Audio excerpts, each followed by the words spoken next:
Staci Alden, Balanced Body Educator, here today to show you a few exercises that challenge the core as well as the lower body, and I'll show you the layering techniques I use when I teach these exercises as well. So for all of these exercises, we will be in a quadruped position.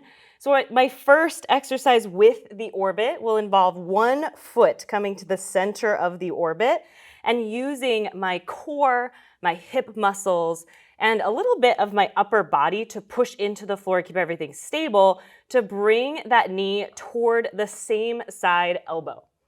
From there, I keep pushing into the orbit and pushing back, following all the way through so I get a full extension of that leg, squeezing the glutes.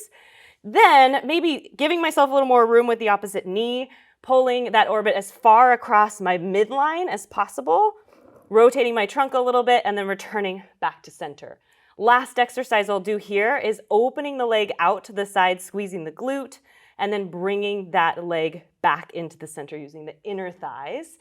You, of course, want to be doing all of these exercises on the other side before you progress, but I'm going to skip that and head into both legs.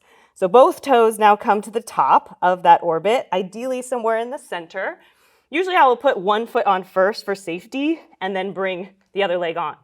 Finding a really solid plank position, head in line with that spine, pulling the knees in. This time I'll tuck and rotate my hips as I pull the knees toward that same arm, then reaching back into that plank.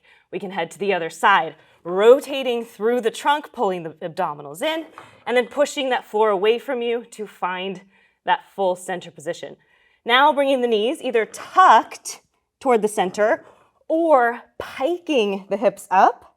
And when you pike the hips up, you can think about pulling the head through the shoulders, and that will actually really help you lift your hips. So rather than thinking about I'm pulling my feet toward my hands, if you think about pulling your head through, you'll have a little bit more success.